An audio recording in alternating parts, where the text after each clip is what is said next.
बिस्मिल्लाहिर्रहमानिर्रहीम। अस्सलाम वालेकुम। आप देख रहे हैं डीडीपी एनालिटिका।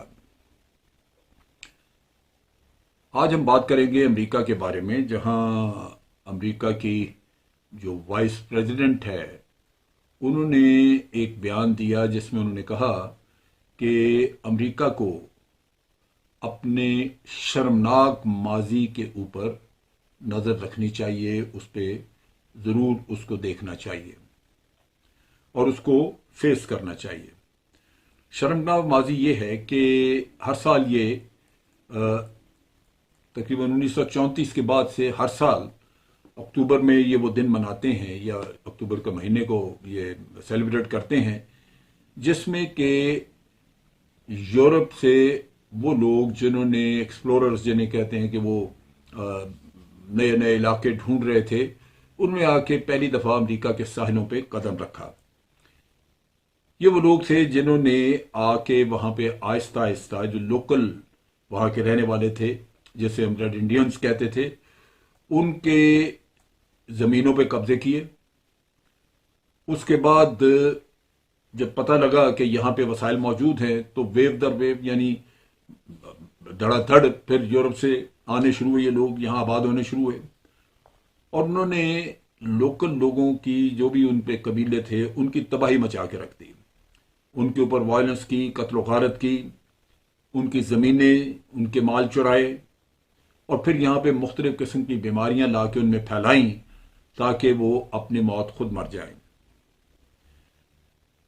अब अमेरिका की जो नायब सदर हैं वो कहती हैं कि ये हमने बड़े शर्मनाक काम किए, लिहाजा हमें उसको फेस करना चाहिए। ये नहीं उन्होंने बताया कि फेस कैसे करना चाहिए, हमें उनको फेस करना चाहिए। एक तरीकाकार तो ये है कि वो जो कौमें हैं उनको उनके हकूक दिए जाएं, उनको आगे करें, तो वो तो इतने सालों से वो पिस रही हैं। लेकिन अमेरिका का ये कहना कि वो हमारा शर्मनाक माजी है, ये बड़ा हैरान कुन है। जब मैं सोचता हूँ कि अगर माजी शर्मनाक है तो क्या हाल शर्मनाक नहीं है? हाल तो उससे कहीं ज्यादा शर्मनाक है। शर्म किन चीजों की होती है? शर्म आपको मक्कारी, दुनिया में इंसाफ ना देना, और आप कह लीजिए कि चोरी चकारी, दोहरे मेयार और हकूक गसब करना, इंसानी हकूक का प्रचार, लेकिन मुनाफकत ये कि प्रचार प्रचार और अपनी जगह पे जितने भी इंसानी हकूक हैं उनको पामाल करना। ये अमेरिका आम काम करता रहा है, अपने इत्तेहादियों को साथ मिलाया, उनको भी धोखे देता रहा है और झूठ बोल बोल के, जैसे इराक पे झूठ बोल के हमला कर दिया। यानी अगर जराइम की लिस्ट लगाई जाए तो अमेरिका के जराइम इतने ज्यादा हैं कि वो शायद दुनिया में किसी और मुल्क के ना हो।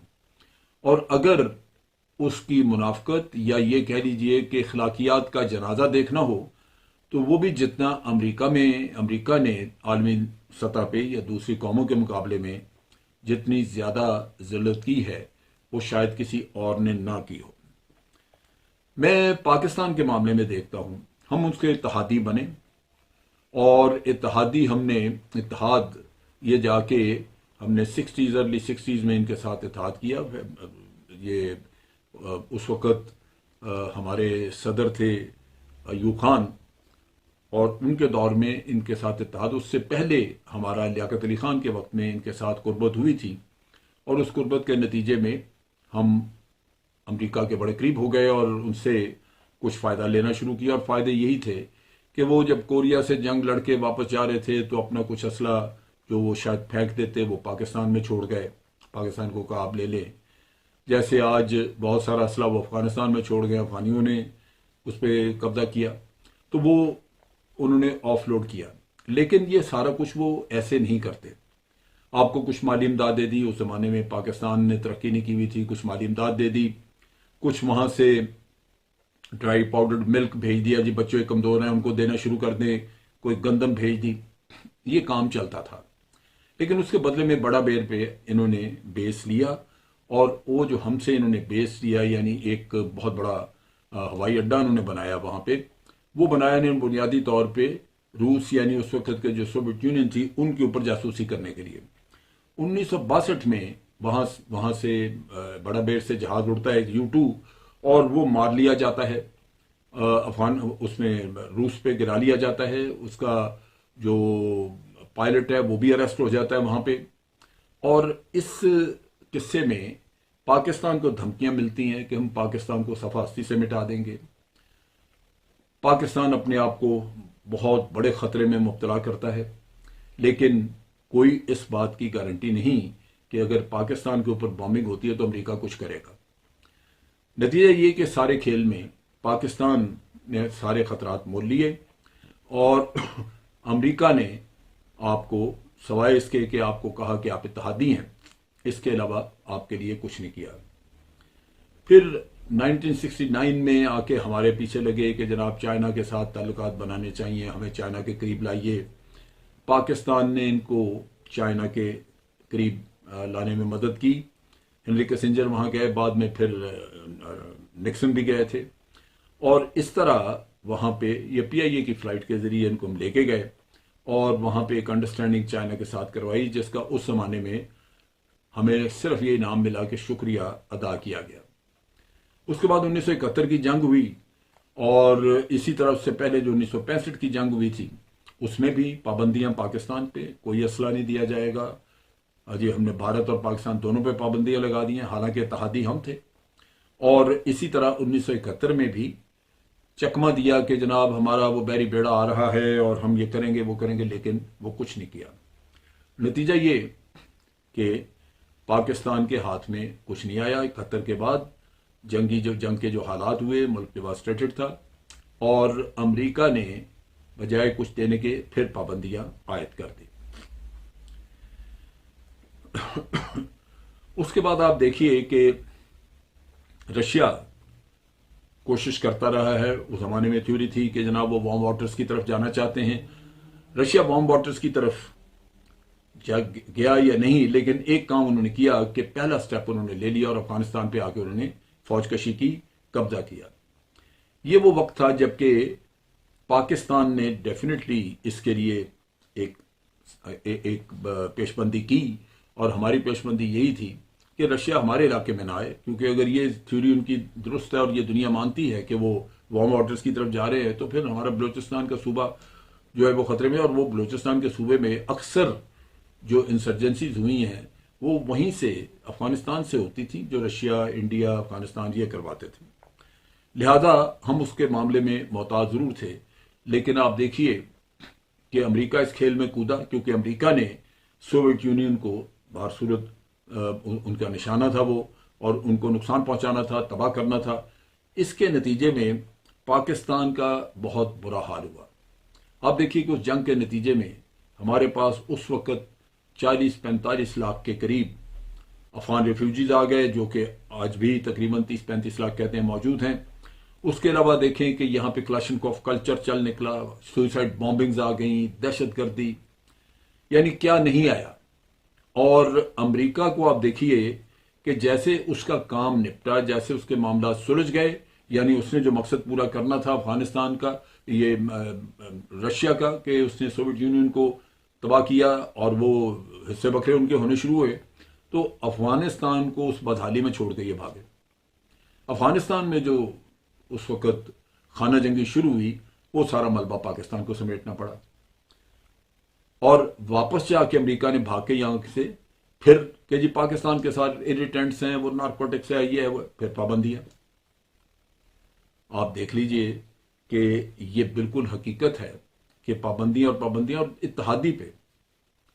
यानी वो किसिंजर की बात मुझे याद आती है जब उसने कहा कि अमेरिका की दुश्मनी बुरी है, लेकिन अमेरिका की दोस्ती तो बिल्कुल लीथल है। वो कहता है ये तो बिल्कुल अपने आप को मार देने वाली बात है, क्योंकि ये सिर्फ आपसे एकतरफा मांगते हैं। ये कहते हैं जी आप काम करें, आप मुलाजम हैं। इसमें हमारा कसूर है कि हम इनके हत्थे चढ़ते रहें, बिल्कुल हमारा कसूर है, लेकिन जब आप हत्थे ना चढ़ें तो फिर आपको मुश्किलात भी आती हैं, उसका भी हम जिक्र करते हैं। अब हम बैठ के रेफ्यूजीज, अफगान रेफ्यूजीज के साथ टकरे मार रहे हैं, कोई पुरसान हाल नहीं, कोई दुनिया का मुल्क आगे नहीं आ रहा कि उनको आगे लेके जाए। 1998 में हमने इनके साथ F-16 जहाज़ों का सौदा किया, पूरी मुकम्मल पेमेंट कर दी, लेकिन ये एक इत्तेहादी का हाल था कि उसका F-16 का डील इन्होंने कैंसिल कर दिया। ना सिर्फ कैंसिल किया बल्कि उसको वहां पे कहा जी कि ये हमने स्टोरेज में डाल दिया है। वो जहाज वहां पुराने होते रहे, स्टोरेज में डालने के बाद उन्होंने कहा जी कि हम अगर कोई बायर और मिल गया तो उसको बेचेंगे, पाकिस्तान को पैसे तब देंगे। फिलहाल पाकिस्तान जो है वो हमें इसकी स्टोरेज का किराया देता है, यानी जब तक ये बिकते नहीं हैं, यहां रखे हुए हैं, उसका किराया पाकिस्तान दे। आप सोचिए इनकी मॉरलिटी का हाल देखें।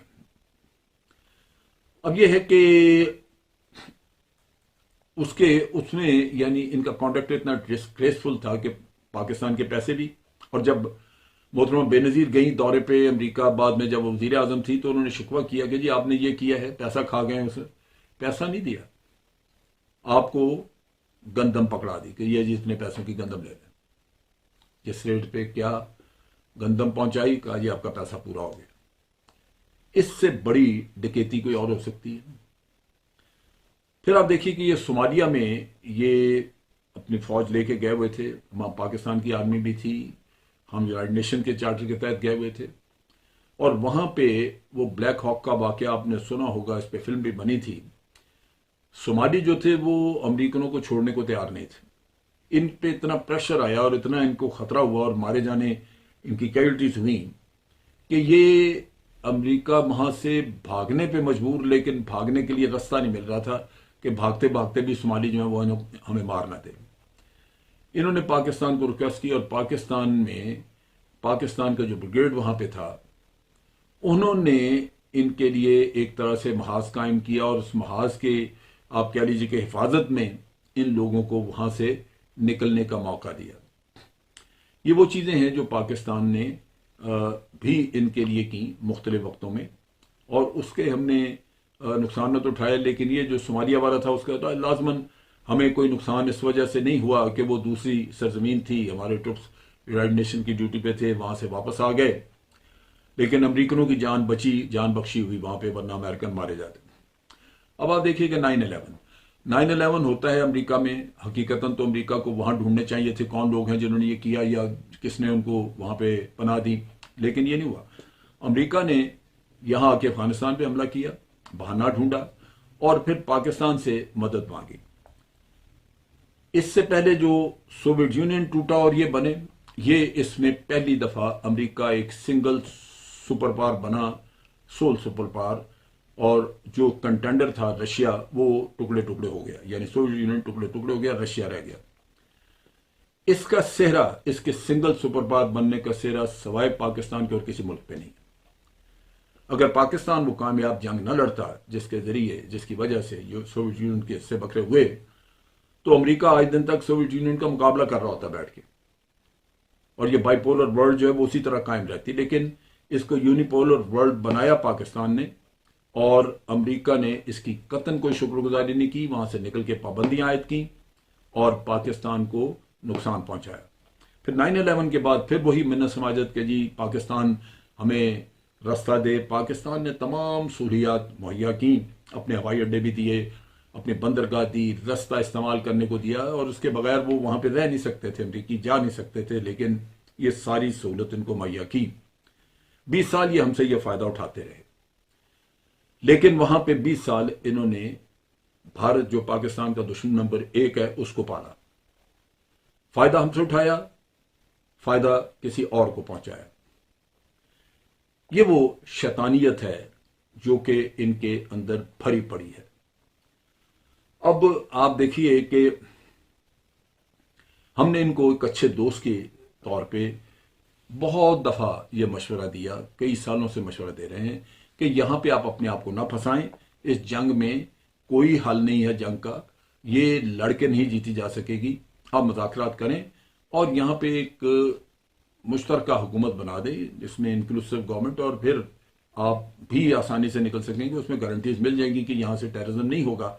लेकिन ये कभी नहीं मानी इन्होंने, और अल्टीमेटली ये हुआ कि जब इनकी अकल में आया कि अब हमने मुज़ाकरात करने हैं क्योंकि बहुत हो गया, जलीलो ख्वार हो गए, ट्रिलियंस पैसा लगा दिया हमने, मुल्क लुट गया, अब यहां से निकलना है पाकिस्तान से मिन्नत समाजत।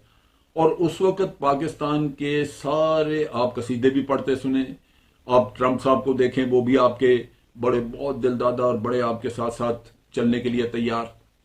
अमेरिका बार बार अपने वो ज़ल्म खलीलजाद को 100 फेरे कर गया यहाँ के, और पाकिस्तान पाकिस्तान बस पाकिस्तान मदद करे। पाकिस्तान को भी कभी को सबक सीखना चाहिए। मदद की हमने, और बिल आखिर इनको यहां से निकलने का एक महफूज रास्ता मिला हमारी वसातत से। लेकिन इसमें भी एक सबक है कि आप देखिए कि जब एयरपोर्ट पे ये मौजूद थे और भागने शुरू हुए वहां से, तो फिर भी पाकिस्तानी याद आया और पाकिस्तान ने इनकी इवैक्यूएशन की, यूरोपियन यूनियन की, इनकी। यहां भी यूरोपियन यूनियन ने देखा, मगरबी ममालिक ने खुद देखा कि अमेरिका जब भागने पे आता है तो फिर मुड़ के नहीं देखता, फिर इत्तेहादियों को जहन्नम रसीद कर देता है। आज यूरोपियन यूनियन सोच रही है कि उनको क्या अमेरिका पे भरोसा करना चाहिए। वो सोच रहे हैं कि नहीं, हमें अपनी फौज अलहदा बना लेनी चाहिए, क्योंकि अमेरिका तो वक्त पे आके भाग सकता है, हमें इसी तरह किसी के रहम करम पे छोड़ के जा सकता है। सो इन्होंने अपने इत्तेहादियों के साथ भी ये काम किया। इतनी शर्मनाक और इतनी भद्दी किस्म की भगदड़ मची यहाँ पे एयरपोर्ट पे, और वहां से ये भागे। अब चीज ये कि उसके बाद आप देखिए कि अमरीकनों का जहां तक ताल्लुक है, पाकिस्तान ने बार बार कहा कि हम आपसे ब्रॉड बेस्ड ताल्लुक रखना चाहते हैं, लेकिन नहीं, उन्होंने कहा जी नहीं।